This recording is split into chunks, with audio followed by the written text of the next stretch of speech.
get to hear me now. Olá, meus queridos alunos do segundo ano do ensino médio da Escola Cultura Viva. Estamos aqui novamente nessa aula virtual e hoje darei seguimento ao nosso livro, trabalhando então com a unidade, com o capítulo 6, tá? Eu tenho aqui em minhas mãos algumas anotações que eu resolvi fazer a respeito desse capítulo, uma vez que trata-se de um tema muito importante, porque nas aulas passadas nós falamos sobre o uso do espaço rural. E dessa vez eu quero falar especificamente sobre a produção econômica quando se trata de espaço rural mundial, tá bom? Então, vamos prestar bastante atenção. Se você quiser pegar o seu material, dá um pause aí, pega lá o seu livro para você poder acompanhar e abra lá no seu capítulo número 6, tá? Ainda estamos no nosso primeiro volume do livro, que é o volume de número, se eu não me engano, volume 3, tá bom? É o livro número 3. Gente, vamos então trabalhar?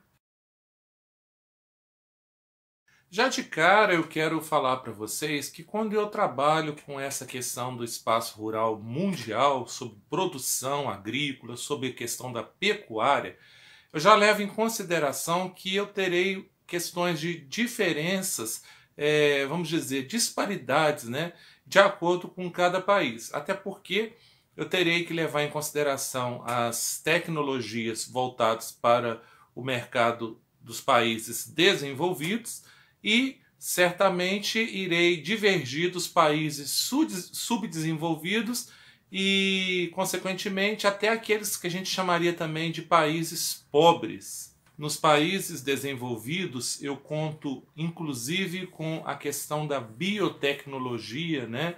Que seria aí a questão de uma tecnologia de ponta totalmente voltada para o que a gente chamaria de agronegócio, né? Aquela situação da pecuária, aquela situação da agricultura, todo investimento feito em sementes de alta qualidade, no caso em engenheiros agrônomos, fertilizantes, bom, e por aí vai.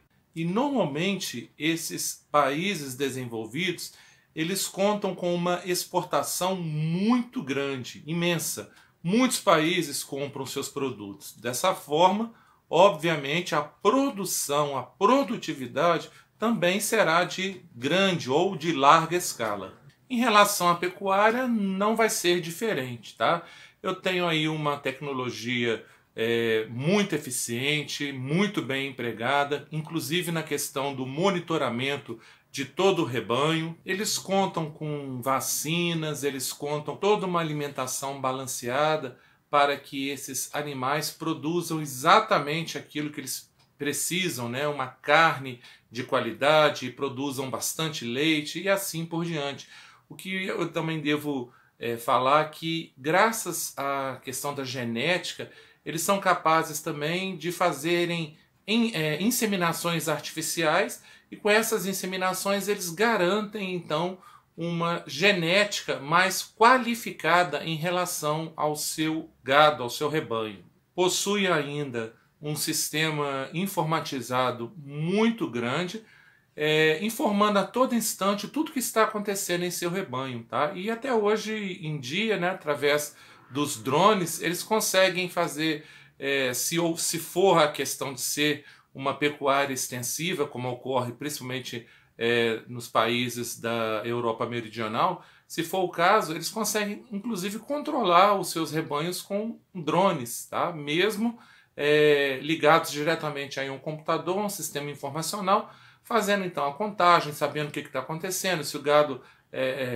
está passando por algum problema, se ele está sendo atacado. Bom, eu tenho então várias informações que são permitidas graças à tecnologia. Bom, isso aí que eu conversei com vocês, eu estou falando um pouquinho sobre países desenvolvidos, tá? Só que daqui a pouco a gente vai separar, né? Hoje, por exemplo, eu ficarei só em países desenvolvidos. Vou falar sobre os Estados Unidos e a União Europeia, né? Os países europeus de uma forma geral. Mas quando eu falo de países subdesenvolvidos, é óbvio, né, que eu estarei mudando totalmente esse quadro em relação à produtividade, em relação à criação, em relação a resultados finais também. Na maior parte dos países subdesenvolvidos ou dos países emergentes, né, que são aqueles países que têm uma classificação de subdesenvolvimento, mas que tem ali suas multinacionais, né, persistentes ali, mantendo uma certa economia mundial, né, que é sempre contabilizada para o PIB. Nesses países, gente, eu terei então uma pecuária diferenciada, eu terei uma agricultura diferenciada, porque normalmente esses países eles trabalham com a questão da agricultura, é uma agricultura de subsistência, tá? E quando eles querem produzir para exportação, normalmente eles estarão trabalhando com a questão da monocultura. Por quê? Sabendo-se, né? Que tipo de solo eles têm, que tipo de clima eles têm em determinada região, eles irão produzir exatamente aquilo que é característico daquela região, né? Principalmente aqui no Brasil isso é muito comum. Tá? Então eu vou ter uma produção de monocultura, uma produção específica de um único produto, justamente voltado para o mercado de exportação. Em relação à pecuária, eu já teria uma pecuária mais voltada para a questão extensiva, tá? Não significa que esse gado está deixado lá no pasto ao Deus dará, conforme eu já expliquei na nossa aula passada. Mas eles terão menos cuidados voltados para a pecuária intensiva, eles terão menos cuidados. Não será aquela pecuária onde o gado estará confinado, né, o tempo todo dentro de currais, dentro de estábulos. Então será uma pecuária bem diferente em relação a isso. Gente, tanto na questão da pecuária ou também em relação à questão da agricultura, eu terei como consequência, né, em relação a esses países subdesenvolvidos, eu terei a questão da baixa produtividade, eu terei que contar com a questão do fator climático, o fator climático, porque afinal de contas, esse tipo de produção aí que eles estão praticando não tem nenhum tipo de seguro, nenhum banco assegura isso a eles, tá? Porque se vier, por exemplo, uma tempestade muito forte de granizo, por exemplo, e acabar com toda a sua produção, com todo o seu trabalho de meses ali, gente, eles não têm nenhum tipo de seguro que estará garantindo que essa mercadoria seja embolsada, né? Vamos dizer assim, né? Pelo governo. Então, perdeu, perdeu. Então, eles ainda têm que contar com a sorte do fator climático para que isso não ocorra, para que eles possam ter uma boa colheita, para que eles possam vender essa colheita e que eles possam saldar as suas dívidas e também ter aí o seu lucro. Então, conforme eu falei há pouco aí, nós estaremos dividindo essa unidade, esse capítulo, em países desenvolvidos e países subdesenvolvidos. Hoje, então, falarei um pouco sobre dois países aí, na verdade, um país e um bloco, né? Vou falar sobre os Estados Unidos e vou falar sobre a União Europeia, em relação à produção rural. Então vamos começar falando sobre os Estados Unidos. Na verdade, eu quero falar sobre os Estados Unidos, gente, mas eu até costumo dizer, né, que é o primeirão, né? O primeirão ali da lista dos países com maior potência econômica. Mas eu ainda tenho também, eu poderia estar falando em relação a tanta agricultura ou também industrialização, eu poderia estar falando sobre os Estados Unidos, né, como já vou falar para vocês, eu poderia falar sobre a França, eu poderia falar sobre a Alemanha, eu poderia falar sobre a China, mas o autor trouxe para vocês aí, e nós não iremos fugir disso, o autor trouxe para vocês Estados Unidos e ele trouxe a União Europeia, se destacando nessa questão da produção rural. Então, falando sobre os Estados Unidos, nós aprendemos lá no 9º ano, já mudou aí de acordo com essas novas regras, né, da BNCC, né? Mas quando vocês trabalharam lá no 9º ano, pelo menos vocês que foram meus alunos, né? Nós falamos muito sobre os belts, lembram? Belts, que significa cinturões. Os Estados Unidos, todo dividido em quadras e de acordo com cada estado, de acordo com cada belt, eles têm isso aí tudo planejado, eles têm, né, essa situação de plantio toda organizada, essa questão de criação de animais, até mesmo um local destinado somente para, né, localização de indústrias. Então, esses belts a gente já classifica já de cara aí como o primeiro fator. Por quê? Porque toda vez que eu falo de belts, eu posso entender uma organização, eu posso entender de planejamento. E além de planejamento, eu tenho toda uma engenharia voltada para esse plantio. Gente, é claro que certamente com tanta tecnologia que os Estados Unidos aplica em relação a essas produções, em relação a esse plantio, não tem como ser diferente do que ter bons resultados, tá? Mas vamos falar um pouquinho então do Greenbelt. Como o próprio nome está falando aí para vocês, Greenbelt, cinturão verde, né? É aquele cinturão destinado aos produtos de hortifruti granjeiros. E o mais interessante desse Greenbelt é que esses pequenos territórios, esses pequenos terrenos de produção voltados aí para frutas, hortaliças, né? Eles estão muito próximos ao meio urbano, tá? Inclusive a gente pode observar isso em filmes, né? Filmes aí que mostra cidades, né? Pequenas cidades que na verdade tem o seu centro urbano, mas todo mundo que mora ao redor ali normalmente tem a produção, tem um plantio de alguma coisa. Aquilo ali é um belt, gente. Tá? Então é um belt, tem um destino final, é um destino de venda, é um destino de comércio, tá? E obviamente de lucro. E por mais que possa parecer algo pequeno, né, na verdade, e eles estão também, né, muito próximo ao meio urbano, por mais que pareça pequena essa produtividade, não. O que vai acontecer? Eles terão muita tecnologia envolvida, eles terão quase que 100% de produtividade e, obviamente, terão um lucro muito acentuado. Então, tudo que eles investem, provavelmente, eles irão retirar obviamente, com muito lucro. Essa produção, então, será suficiente para o mercado interno, haverá uma sobra, né? Haverá o que a gente chama de produção excedente e que, na verdade, irá afetar até mesmo os commodities. Você sabe o que é commodity? A palavra em si até parece algo muito difícil, mas, na verdade, quando você tem um produto, né, como um produto agrícola ou um produto primário, né? A agricultura faz parte daí da questão do setor primário. Mas quando você tem esses produtos do setor primário e esses produtos são de grande importância para a economia mundial, você tem sim um commodity. Por quê? Esses produtos serão vendidos, esses produtos serão valorizados de acordo com a Bolsa de Valores. Será a Bolsa de Valores de acordo com a lei da oferta e da procura, de acordo com a padronização do produto. Tá? O que eu quero dizer com padronização?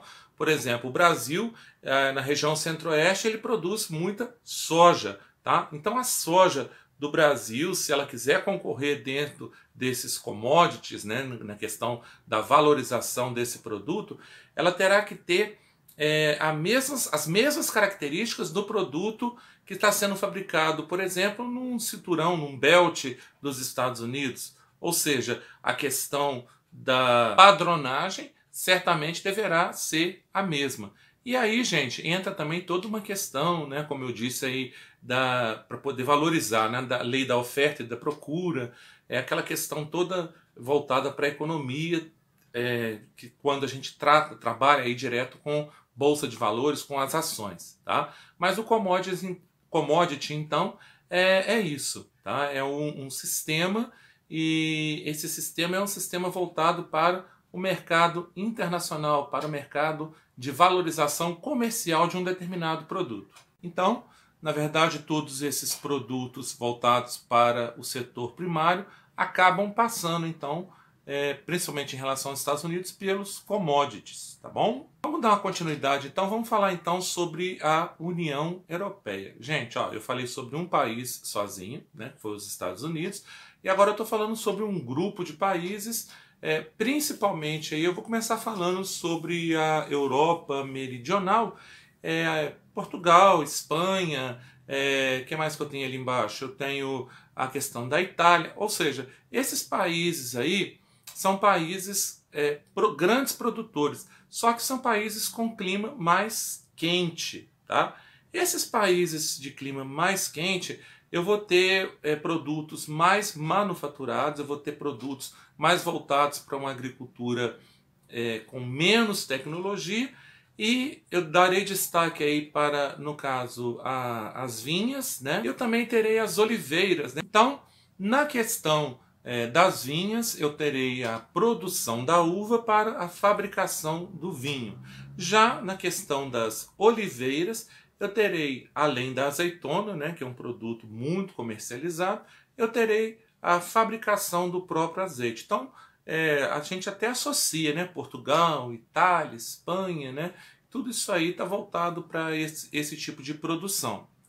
No entanto, gente, quando eu falo de Europa, né, de União Europeia, eu estou falando de uma região muito ampla, né? Não estou falando só da questão da Europa Meridional. Vou falar principalmente aí onde o clima é um clima temperado, né, de zona de clima temperado. Esses países, eles são um pouco mais frios, né, um pouquinho mais frio, até porque a gente tem dentro do clima temperado 4 estações muito bem definidas. E essas regiões, eles trabalham com, a gente chama de minifúndios, tá? O que seriam esses minifúndios? Pequenas propriedades rurais, mas não se deixem levar por serem minifúndios, porque na verdade eles recebem subsídios do governo. O que seriam os subsídios? Benefícios, né, para essa produção, e obviamente eles também trabalham com muita tecnologia. Então, dessa forma, mesmo sendo pequenos, há uma alta produtividade com produtos de excelente qualidade. Para essas regiões de clima temperado, tá bom? Eu darei destaque para o trigo, que é o produto que mais se produz. Não estou dizendo que é o único, tá, gente? Não estou dizendo que esses países então vivem só do trigo. Não, eu estou dizendo que é uma produção muito grande. Então, em relação ao commodity, o trigo é estabelecido, né, o seu valor é estabelecido até pelos próprios commodities, até pela própria Bolsa de Valores. Mesmo sendo Europa, eu tenho aí em relação à pecuária, a pecuária extensiva, tá? Mas, como eu disse, o gado está sendo cuidado sim, tá? Ele está lá no campo, tá, mas ele está sendo cuidado. Eu tenho um clima diferenciado, eu tenho uma pastagem diferenciada, há uma preocupação sim com veterinários, há uma preocupação para que esse gado, de uma certa forma, mesmo em criação extensiva, ele tenha um cuidado especial.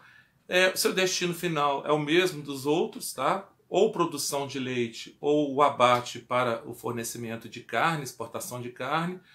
E é importante a gente frisar isso, tá? Porque senão dá a entender que o gado que está solto está sem cuidados. E não é isso que eu quero dizer com a pecuária extensiva. Eu disse em alguns instantes atrás que há subsídios, né? Há ajuda do governo em relação a esses minifúndios. Mas, na verdade, desde quando surgiu a União Europeia, surgiu também ali em relação aos agricultores o que a gente chama de PAC. PAC é abreviatura de Política Agrícola Comum. É como se fosse uma cooperativa, né? Na verdade, é a união, né, de agricultores, de pecuaristas, que tem um objetivo comum, que é o objetivo comercial, o objetivo de criação, é o objetivo de ter o apoio do governo, de ter esses subsídios, né, essas ajudas que o governo está dando aí. E, obviamente, conseguir lançar o seu produto final, suas colheitas, né, o seu leite, a sua carne, fazer com que esse produto chegue ao mercado internacional e que seja valorizado. E quando eu falo ser valorizado, eu estou dizendo no sentido até do mercado interno, porque muitas vezes, se eles produzirem esses produtos com grande qualidade, esses produtos acabam sendo vendidos mais baratos lá no mercado interno do que os próprios produtos que são importados. Deu para entender? Fazendo uma síntese, então, para poder entender melhor. Ó, eu tenho esse tipo de cooperativa, né, o PAC. Eu tenho o governo favorecendo, né, dando proteção. Eu tenho uma produção em grande escala. Essa produção ela vai para o mercado interno europeu com um preço muito mais baixo e, obviamente, favorece os agricultores da própria Europa, evitando assim que tenham que comprar, que tenham que importar produtos de outros países, tá bom? Gente, eu vou encerrando por aqui. É claro que nós não acabamos esse capítulo, tá? Eu só falei aqui, na verdade, dos Estados Unidos, da União Europeia em relação a países desenvolvidos, mas eu preciso falar também dos países emergentes, né? Dos países que trabalham com uma agricultura diferenciada. Na próxima aula eu estarei gravando um vídeo só a respeito disso. Talvez a gente consiga terminar esse capítulo. Mas de qualquer forma, gente, eu deixei anotado aqui. Eu gostaria que vocês estivessem fazendo uma atividade valorizada em 2 pontos para mim. Ela está lá na página 79, tá? Gente, esse exercício são algumas perguntas, dá para você escrever no próprio livro, você vai responder no próprio livro, vai postar nessa aba, nessa própria aba aí dessa nossa aulinha de hoje, valendo 2 pontinhos, ok? Não deixem de fazer. Gente, só assim uma última informação que eu gostaria de estar falando para vocês, porque a gente falou muito aqui dos Estados Unidos e às vezes a gente não consegue seguir uma cronologia muito certa aqui, tá, gente? Essas aulas virtuais, elas são meio complicadas, então não vou ficar editando isso não. É só para falar sobre 2016 em relação a essa produção dos Estados Unidos, em relação à produção da União Europeia.